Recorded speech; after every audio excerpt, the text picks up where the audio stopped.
welcome to the final episode for 2022 of the Rebecca Saunders Show. We're up to episode 58, and I am in full swing from wrapping up the year, recording this one at the very end of November, because I'm doing something I haven't done before, something that's been on my to-do list for a very, very long time. I say to-do list, wish list, last list, one of those ones, was to take the majority of December and January off. How cool is that? So I'm batch recording all my podcasts. This is the last one of the year, and I'm almost there. I think I've got 2 weeks of December where I'm working between shoots and the studio and home and client work. And come the 16th of December, I am then off until the end of January. And I absolutely cannot wait. I'm so ready for this one, very much so. It has been a humongous year. Lots of traveling, lots of go, lots of family, lots of friends, lots of work. It's been a jam-packed year. And so I'm ready for the break. I'm ready for the downtime. And I've talked around space, creative space, all of those things in the last couple of episodes. And oh, gosh, it feels good to have created the space and have that time available to me in just a couple of weeks' time. So I'm very excited. Today's episode, though, I actually want to talk on and focus on avoiding the overgiving so that we avoid burnout during Christmas and the festive season, because it can be really, really easy. I say easy lightly. It can be really easy to think we've got to get everything done before we stop at Christmas, and we push ourselves to the absolute max and the brink of just crazy ass burnout. And then we fall into our holidays in a massive heap where, a couple of weeks, if you've got a couple of weeks isn't enough to rest and rejuvenate and come back reset and refreshed and re-energized for 2023. And so if you are one of those people that has written a crazy, crazy, crazy long to-do list to fit in before the end of the year, look at that list, take a look at it and go, what realistically do I need to get done this side of Christmas? What do I need to get done? What is going to be the be all and end all? What's going to stop or keep that needle moving so that the business still grows? But also, if I don't do it, what's going to happen, right? Have a look at that, have a think about it, and just take some of the pressure off yourself. The second thing to look at is to go, okay, and this is where the stem of today's topic of conversation comes from. Okay, I've given myself this much time off. I've given myself these holidays. How am I going to spend that time? The festive season is full of parties. It's full of functions. It's full of family things. And you know what? The t-shirt that I bought from Confetti Rebels sums it up wonderfully in a sentence. I am wearing it now, so if you're watching the video version, it is all the pinks. And it says, "Sorry I'm late, I didn't want to come." I'll repeat that. Sorry I'm late, I didn't want to come. Amy, the founder of Confetti Rebels, is an absolute superstar, and I am in love with this t-shirt so much because it resonates, right? It resonates. We get to a point of Christmas time where we feel we have to be everywhere for everybody else. What if we just flipped that, stopped and went, what if I don't want to do it? What's going to happen? What if I politely say no? So for me, these holidays is all about setting boundaries so that energetically I'm not overgiving my time, overgiving my energy. I'm actually enjoying it and spending time with people that I want to spend time with. And I'm not just saying yes to all things. And so it's one of those pieces which is kind of hard. It's kind of hard to do when you are in a society, when we're in a society where it's a case of, we need to almost be all things to all people. And if we say no to doing things with family, feuds start, arguments start, all of those things. But you know what? When you start putting that out there energetically that you just want downtime this year, you just want a little bit of space, or perhaps you don't and you want to fill it with things. But if you want that space, set that out. Set out those intentions as to what you're wanting to create for yourself this festive season. What is going to mean that you are going to have the best energy to put forward? How are you going to ensure that you show up as your best self and that you have an incredibly amazing time with the friends and family that you choose to be around? So for me, I've looked at Christmas a little bit differently this year, the festive season. Those of you that will follow along on Instagram will know that I am an avid cook. I love it. I am the hostess with the mostess. And you know what? That lights my soul on fire and doesn't cause me stress. To host a dinner party, to host a house party, to host Christmas lunch does not cause me any stress whatsoever, provided I have strict control over what comes and what's on the menu, right? So when someone says to me, can I help? Should I just bring this? The answer is most likely going to be no. I don't want you to bring anything. I would love for you to bring yourselves, bring whatever you're drinking, and help me in the kitchen with whatever I'm preparing. But nicely, respectfully, I don't want you to bring things because that adds to the chaos in my head. That just adds chaos to my brain, adds chaos to my kitchen. It means I've doubled up on things and I hate being wasteful. So this year I've gone, you know what? We are going to host Christmas for the first time in our brand new but old house. We've just moved into an 1856 heritage property in Mudgee, New South Wales, and we are hosting family Christmas here this year. And I had to very, very carefully, set down that this was my intention of I want you to all be involved and I want you to feel that you're taking some of the pressure off, but it's more pressure on me if different people start bringing different things. So I'll get everything in, I'll organize it all, and then you can all help chip in terms of making it, chipping in on the spend that we've spent on food and drink for the whole few days that everyone's here. You can all chip in. I love your contributions. Just don't want you to bring physical things with you so that we have everything we need and we don't have duplicates. And I don't have, a lack of space for storage of refrigerated food, frozen food, whatever it is, the refrigerator is going to be completely full. So that's how I've really targeted Christmas. And it's the first time this time around that my husband and I are actually husband and wife. Actually, that's saying that out loud. It's the first time we're doing Christmas as a married couple.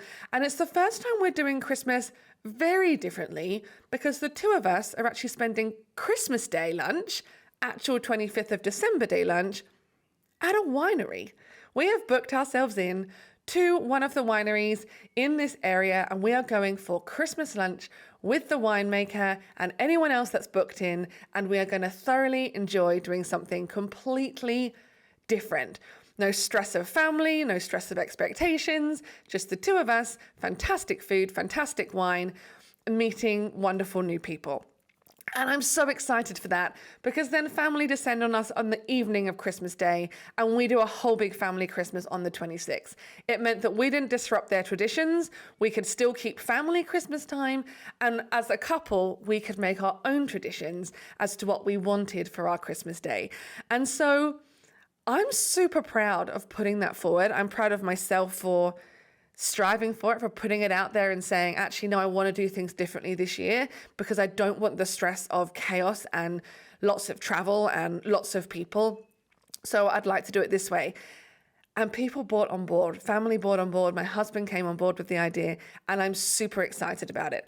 And so I'm sharing this story because just because things have been done a certain way for a certain number of years, maybe you're combining families this year, or you've just met a new partner and you can start to do your own traditions, but the pull from previous traditions are there.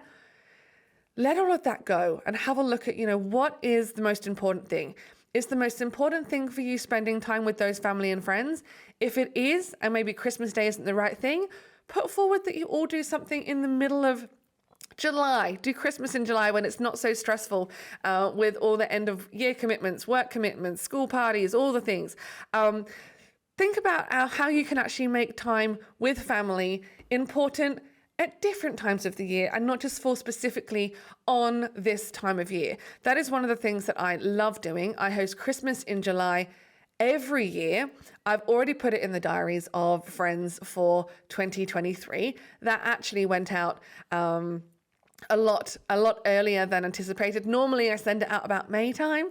No, they're coming to Mudgee this time. So I've given them 6 months notice of the fact we're going to do a whole weekend Christmas in July celebration, which in Australia is going to be winter. So it gets to be, for me, winter, cozy fireplaces, full English Christmas dinner in the middle of July. So I absolutely love it. And you can tell from the tone of my voice right now that hosting is my thing. And so that's how I ensure that I see everyone. I'm actually quite, I don't know, kind of cunning, but I've crafted it intentionally.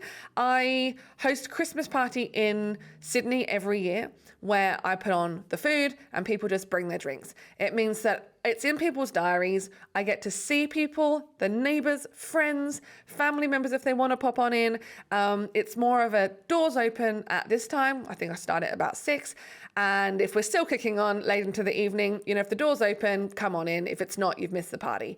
And there's no set times for people to be there. There's no pressure on anyone to come, but I know that I'm opening the doors to our home and people can come. And if they want to come spend time with us for Christmas and do that celebrating, then it happens. And it's just a way that I've been able to combine seeing everyone that I want to see, spending time with people that I want to spend time with, and do it in a way that's on my terms. It's in my home. I'm opening the doors. I've put the date in the diary. If people want to come, they want to come. I'm therefore not burdened with, not that it's necessarily a burden, I'm not mentally burdened with the number of different functions I need to go to see all the people that I want to see, because I'm the person that holds the function. It's as simple as that in my mind. Not all people are like me in terms of hostess with the mostess and opening their doors to 20, 30, 40, 50 people, but that's what I love to do. And it helps me just see everyone that I want to see. And so this year I'm going to do it in Mudgee as well. We have just moved to town. I don't know that many people, but I know a few. And I'm going to invite our immediate neighbors, the people that I've met, wine tasting through friends, at the pub, at the dog park, all the people that we've met. I'm going to invite them over, have a bit of a garden bash, soiree, music, drinks, food, the whole kit and caboodle, and just get people to come together and do similar to what I do in Sydney, but in Mudgee. And I'm excited for that. For me, that then means I'm doing 3 things this Christmas, not 20. Just 3. I'm doing 3 events, 1 in Clara, 1 in Mudgee, and I'm hosting Christmas. And then, my friends, I am done. And you know what the joy is of that for me? Is because I do it every year and I've got it into a bit of a ritual. I have a system and I have a process and I have the shopping list. I changed a few things up, but I predominantly have that shopping list, and mentally it's easy for me to do.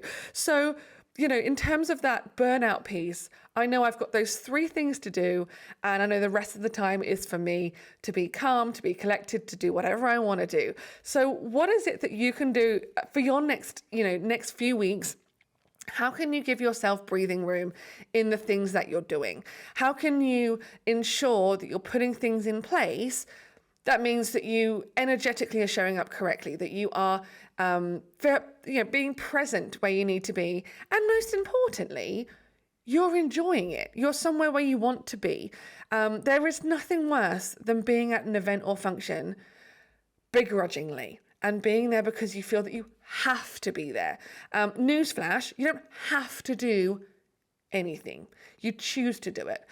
So what are you choosing to do this festive season to ensure that you're not going to be overgiving your energy, overgiving your time, and adding to the burnout that is probably tinkering right there on the edges of such a crazy, crazy couple of years?